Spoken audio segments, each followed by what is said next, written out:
This is the next program of while loop, program number 3। इसमें हमको क्या करना है बेटा, जो भी इवन नंबर्स हैं 20 से लेस देन, है ना, लेस देन 20 से जो भी इवन नंबर्स आते हैं उन सभी का हमको सम प्रिंट करना है। मतलब उन सबको ऐड करके टोटल बताना है। जैसे कि सम नंबर में क्या आता है, जैसे 2, 4, 6, 8, 10, इन सबको प्लस करेंगे तो कितना आएगा, तो ये हो जाएगा 10, ये हो जाएगा 20 और ये 30। ठीक है, तो ये क्या हो गया, लेस देन 10 हो गया। इवन नंबर लेस देन 10, जैसे 10 है, 8 है, 6 है, 2 है, 4 है। अब इसी को हमको क्या करना है, 20 से कम वाले जितने भी हैं उसको करना है। जैसे 18 भी आना चाहिए, 16 भी आना चाहिए, 14, 12 आना चाहिए।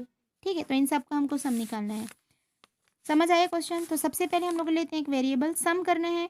तो सबसे पहले सम नाम के वेरिएबल में हम जगह क्या करते हैं, ज़ीरो को स्टोर करके रख दिए रहते हैं ताकि कोई रैंडम वैल्यू मत आए।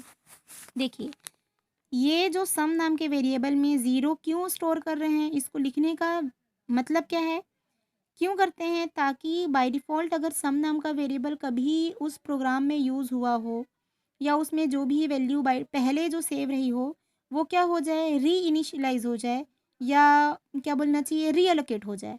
हमने उसको क्या कर दिया, अब ज़ीरो से इनिशियलाइज़ कर दिया बोलना चाहिए, या फिर हमने ज़ीरो उसमें स्टोर कर दिया है। अब पहले जो वैल्यू स्टोर रहा होगा ना, वो अब रिमूव हो गया। आ रही बात समझ में? डायरेक्टली हम उसको यूज़ नहीं कर सकते वेरिएबल को। कभी कभी क्या होता है, कोई भी ना गार्बेज वैल्यू ले लेता है ना, तो फिर उससे प्रॉब्लम हो जाती है। गार्बेज मतलब पुरानी वैल्यू या डिफ़ॉल्ट वैल्यू, ठीक है, रैंडम वैल्यू ले लेता है। अब हमको क्या करना है, लेस देन 20 चाहिए तो सबसे पहले n की वैल्यू को 20 करें। लेस देन चाहिए तो क्या करेंगे, वैल्यू को डिक्रीज़ करते जाएंगे, सीधी सी बात। अब यहाँ पे 1 की जगह 2 डिक्रीज़ किए हैं। क्यों 2 डिक्रीज़ किए हैं, क्योंकि हमको इवन नंबर चाहिए, और इवन नंबर कैसे आता है, 20 के बाद 2 कम करेंगे तब 80, फिर इसमें 2 कम करें तो 60, इसलिए हमने 2 डिक्रीज़ किया है कि नहीं। अगर मान लो कि 4 डिक्रीज़ करने से आता है इवन नंबर तो हम 4 डिक्रीज़ करते, पर हमको पता है कि इवन नंबर 2 के फॉर्म में मतलब इंक्रीमेंट होता है 2 में, और 2 से ही डिक्रीमेंट होता है। जैसे आप 2 से इनिशलाइज करते हैं तो उसमें +2 करते, क्योंकि 2 के बाद 4, 4 के बाद 6, 6 के बाद 8। अगर आप उल्टा लिखोगे तो 2 के बाद -2, सॉरी 8 के बाद -2, फिर इसमें -2, फिर इसमें -2, तो इसलिए हम लोग क्या किए हैं, -2 किए हैं। तो सबसे पहले कहाँ से स्टार्ट होगा, 20 से। 20 इज़ ग्रेटर देन 0, यस। अब पहले सम में क्या स्टोर है, ध्यान से देखेंगे, पहले सम में क्या स्टोर है, 0। अब 0 + n, तो 0 + n मतलब क्या होता है, 20। ठीक, 20 के बाद क्या हो गया, n-2, तो 20 के बाद अब n की वैल्यू कितनी हो गई, 18। वापस चेक किए, यस, कंडीशन ट्रू। सम में अभी क्या स्टोर है बेटा, 20। अब 20 + 18, 18 आया, तो अब कितना आ जाएगा, 38। अब वापस से गया n-2, अब n की वैल्यू कितनी हो गई, 16।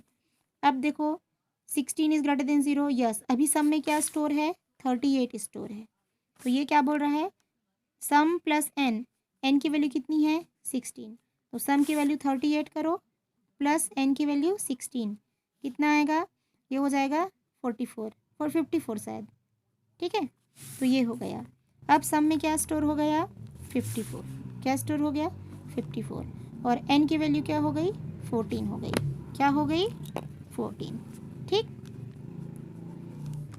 एक मिनट, n की वैल्यू कितनी हो गई, 14, और सम की वैल्यू कितनी हो गई, 54। वापस से चेक करो, n is greater than 0, yes. फिर क्या करेंगे, सम प्लस n, तो सम में कितना है, 54 + n मतलब 14, कितना आ जाएगा आपका, 68। फिर n की वैल्यू को 2 कम करो, 12। ऐसे करते करते क्या होगा, फिर जाएगा 68 + 12 कितना आएगा आपका, हो जाएगा आपका 80। फिर n की वैल्यू हो गई 10, n की वैल्यू 8, n की वैल्यू 6, n की वैल्यू 4, यहाँ तक चलेगा। ठीक, ऐसे कैलकुलेट करते करते आखिरी में क्या आएगा, n की वैल्यू हो जाएगी हमारी 2। ठीक, n की वैल्यू 2 हुई, 2 इज़ ग्रेटर देन 0, यस। सम में जो भी वैल्यू स्टोर होगा उसको 2 के साथ प्लस करेंगे। फिर n की वैल्यू 2 - 2, अब n की वैल्यू क्या हो जाएगी, 0। तो यहाँ देखो 0 इज़ ग्रेटर देन 0 नहीं है, तो कंडीशन फॉल्स हो गया।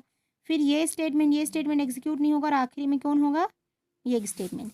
और क्या दिखाएगा, अभी सम में जो भी वैल्यू स्टोर होगा, सम में कितना स्टोर होगा, 110, 110, और यहाँ पे क्या दिखाएगा, sum of the even numbers from 1 to 20 is sum, और सम में क्या स्टोर है, 110। सारी बात समझ में। हम लोग 80 तक एग्जीक्यूट करके देखें, इसके आगे और हो सकता है। 80 के बाद क्या होगा, +10 करोगे तो 90, 90 के बाद +8 करोगे तो हो जाएगा 198, फिर उसमें 6 करोगे तो 104, फिर उसमें 4 करोगे तो 10, फिर 2 करेंगे तो 1112, 1112 आ रहा है, 110 आएगा, थोड़ा काउंटिंग मिस्टेक हुआ होगा। तो ये हमारा मेन आंसर होगा। आप नॉर्मल देख भी सकते हैं, 20 से लेके 20, 80, 16, 14, 12, 10, 8, 6, 4, 2 इन सब को प्लस करके, ठीक 110 ही आएगा। तो ये हमारा क्या था, ऐसा प्रोग्राम था। अब हम लोग नेक्स्ट क्लास में देखेंगे फॉर लूप को, ठीक। सारी बात समझ में।